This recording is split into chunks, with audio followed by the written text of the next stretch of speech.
What if I told you the most important scene of a movie is one where the main character speaks 0 lines of dialogue? Not only that, but it's more focused on a handful of random strangers than the protagonist himself. And yet somehow, these 4.5 minutes of Oslo, August 31st give us a greater insight into the internalized struggle of the main character than any other part of the film. Let's start from the beginning. Anders sits down in a cafe, alone with his thoughts.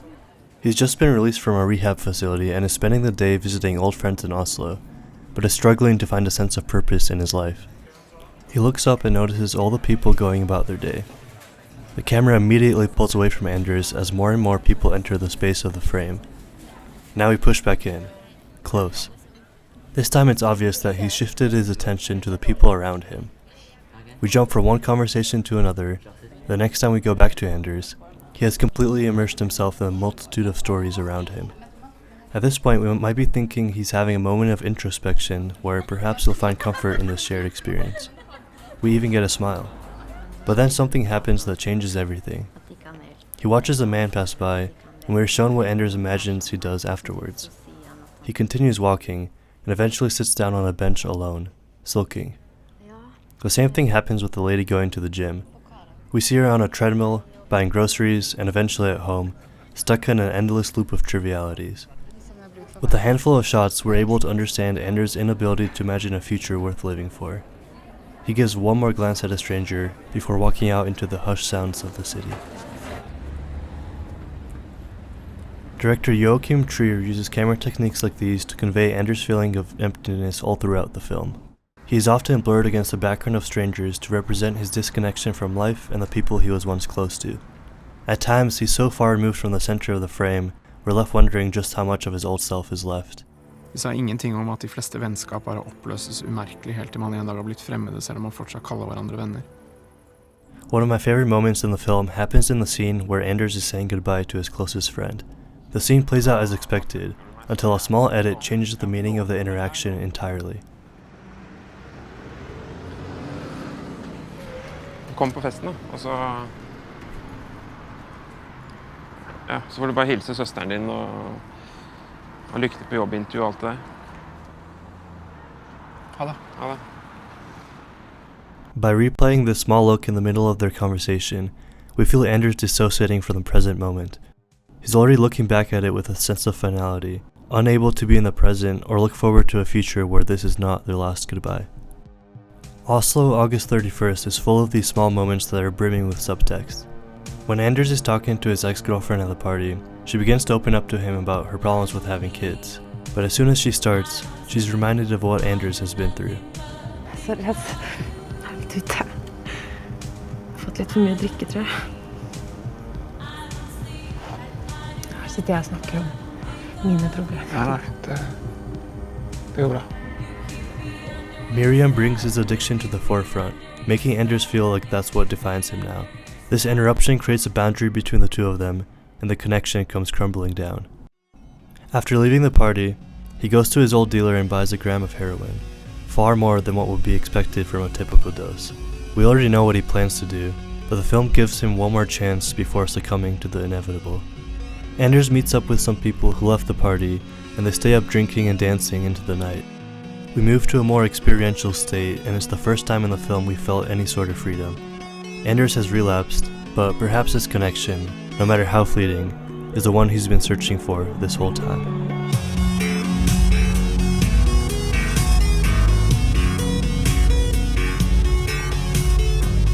At this point, I was trying to piece everything together. I could see the textbook thematic arc laid out in front of me.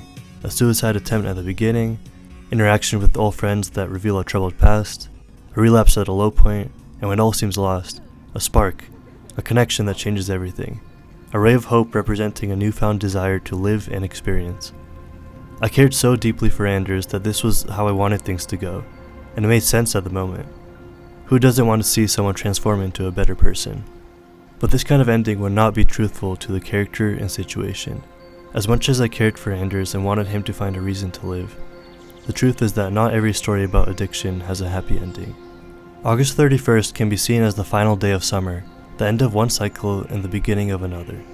Anders is unable to escape the cycle of addiction, and the only outcome he sees is hurting the people he loves. Instead of embracing this new connection as a possibility to break the cycle, he sees it as the beginning of what has already happened to him time and time again. Jeg kjenner ikke deg, jeg gjør ikke det. Jeg har sett hvordan du behandler folk rundt deg, og hvilke konsekvenser det har fått.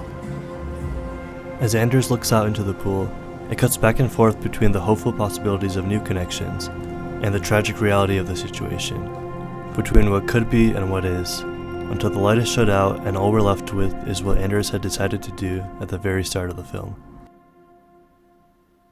Anders takes his life in his childhood home, receding as far back into his past as he can go, and surrounded by relics that are now meaningless. He leaves the door open, as if he still has hope that someone will come in and save him, a last cry for help before submitting to the inevitable. To truly understand the impact of these last few shots of Oslo, we need to go back to the very beginning.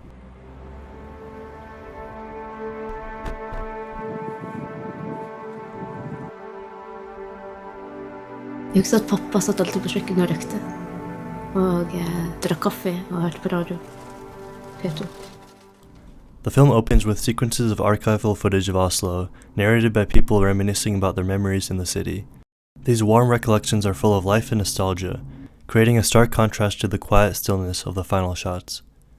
These spaces are now empty, occupied only by the tragic finality of what we've just witnessed. I struggle so much with my feelings about this movie because I kept wanting there to be an answer to Anders' pain and suffering. I wholeheartedly disagree with his nihilistic mentality, but at the same time I've never seen a movie more honest with its characters than this. This is not a story about someone who found a reason to keep going. It's about someone who tried, who really tried, but ultimately was given nothing in return. Part of me thinks that his friends could have done more for him. If his sister had shown up to the lunch, or if Iselin had answered one of his calls, things may have gone differently. But the film doesn't feel like it's condemning the inaction of the people in Anders' life. They tried in all the ways they could, and in the end, it's unfair to put the blame on anyone directly.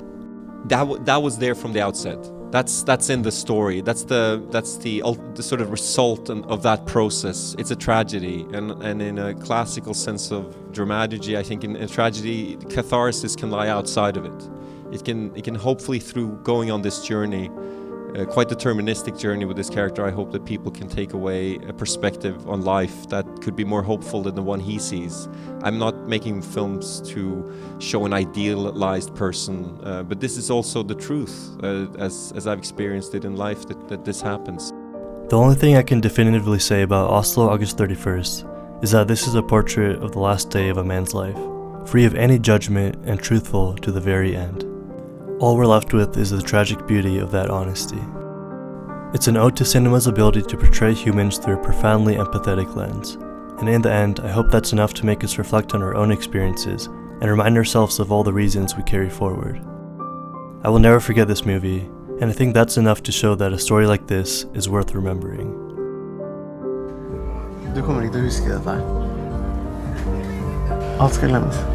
Alt. Alt.